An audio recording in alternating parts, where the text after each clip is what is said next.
What's good, YouTubers and YouTubettes? This is JBsports back again with another one.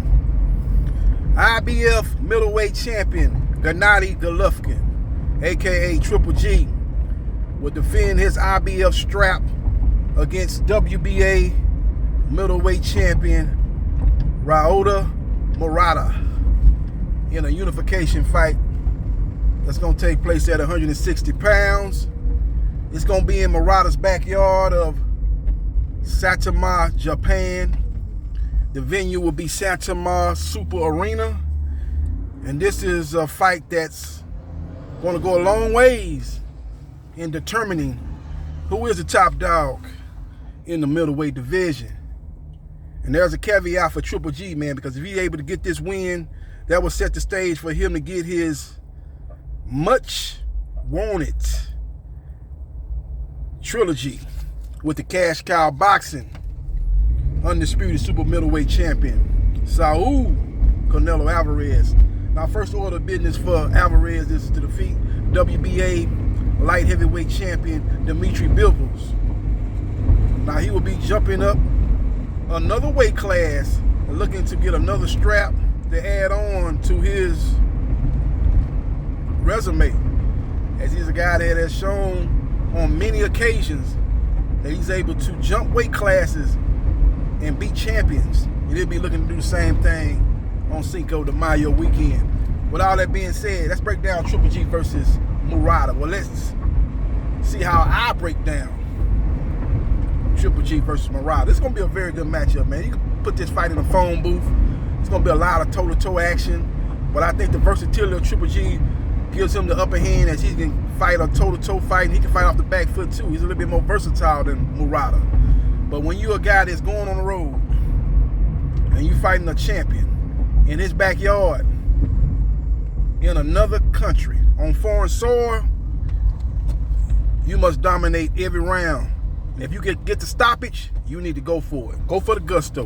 Get the stoppage. Because if you leave it to the judges to render a verdict, you can come out on the losing end, just like you did in the first and second Canelo Alvarez fights. The first fight, which I thought you won, you got a draw. The second fight, I had a draw. They gave it to Canelo Alvarez by decision. So you don't need to be in it. Basically, you fought Canelo Alvarez in his backyard, Las Vegas, Nevada, with him being a pay-per-view draw at that time. You know, he basically took the throne from Floyd Mayweather Jr. He was the #1 fighter as far as generating revenue in the United States. He was that dude. So Triple G knew going into at least the second fight that he needed to do much more, and he didn't do enough to secure the victory. So I think he'll be much more aggressive. But the problem with Triple G is he the same fighter that fought Canelo Alvarez? Is he even the same fighter that fought Daniel Jacobs? Is he even the same fighter that fought Sergey Derevchenko? Because I believe if he is the fighter that fought those three fights, then I think he'll be able to get the win over Triple G. But the last fight I saw Triple G in was against Murata, and he did not look like the Triple G of old. He looked like an old Triple G. With all that being said, if he's that dude that was in his last fight, then I can very well see him losing this fight. Now, I think this fight is going to be a very, very close fight. It's going to boil down to, will Murata chin hold up? Because I believe Murata is going to be willing to exchange. He's going to have to take away Triple G's jab, and he's going to have to close distance, get inside, and get his combinations off. He's able to do that based on what I saw in the second fight with Rob Grant. The guy's a devastating puncher. Now, Rob Grant and his team said there was some funny business going on. They believe he was juiced to the gills. They believe it was PDs involved. Not PhD, but PEDs involved in this fight that they fought. That was a rematch of the first fight that Rob Grant won comfortably, in my opinion. Outboxed, outclassed, outmaneuvered Murata in that fight. Went back to the scene of the crime and lost in devastating fashion. As Murata looked nothing like the guy in the first fight, as he was able to take those punches. He was able to get off his combinations, and those punches had a much more devastating impact on Rob Grant than in the first fight. So it kind of makes you wonder what was going on between the first and second fight. You know, this guy was Pee Wee Herman in the first fight. In the second fight, he was the Incredible Hulk. And that kind of led me to believe there might have been some funny business going on. There might have been some shenanigans going on. Hopefully they got VADA testing going on in the lead up to this fight. You know, Triple G, the whole situation between him and Canelo, as Canelo had got busted for PED use, and Triple G went in on him, and it led to a lot of bad blood going into their rematch.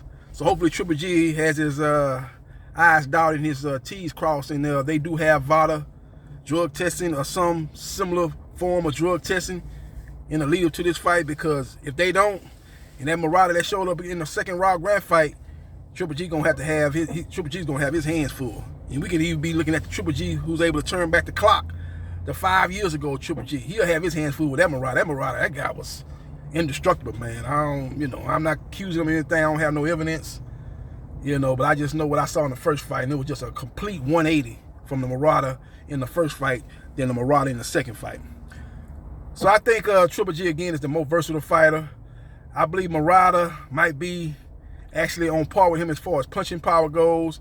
I think Murata is the more fresher fighter. I think it's a very close decision. I think Murata, if he's able to take the punches and somewhat take away the jab of Triple G and get inside and get his shots off, I think that'll lead to him getting a very competitive decision. It could be a fight where Triple G might have won the fight that I scored 7-5, but he got to understand that you're fighting over there in Japan in the guy's backyard.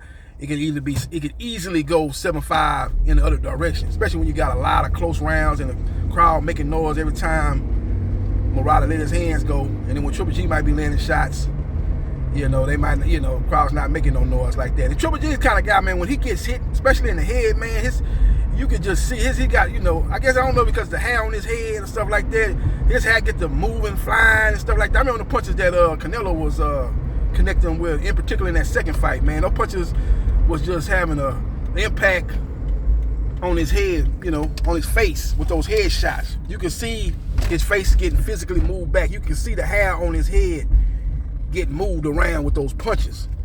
And if that's the case, I kind of saw that in the Kell Brook fight, actually. If that's the case of going along with the crowd making noise, man, that can have an impact on the judges' scorecards. So we will see what happens, and we will see what transpires. But the most versatile fighter is Triple G. He's got the better jab. He's a guy that can fight toe-to-toe. He's a guy that can fight off the back foot. Murata cannot get backed up. If he gets backed up in this fight, the fight's over. Triple G's going to win this fight. So he definitely got to come forward. He's definitely got to come forward and push Triple G back and force Triple G to be more of a boxer than a smart pressure fighter. If he's able to do that, then we got a 50-50 fight on our hands, ladies and gentlemen. And if that's the case, I will lean heavily in the favor of Murata, who's fighting in his backyard of Santa Mar, Japan. Let me know your thoughts about who you like in this particular matchup, Triple G or Murata, and let me know what round you think it's going to end in, if it does end in stoppage, in your opinion. Let me know your thoughts. And if you think it goes to the decision, just let me know who you like in this particular matchup. Let me know your thoughts. Like, share, and subscribe to JB Sports, the man, the myth, the legend. And I holla.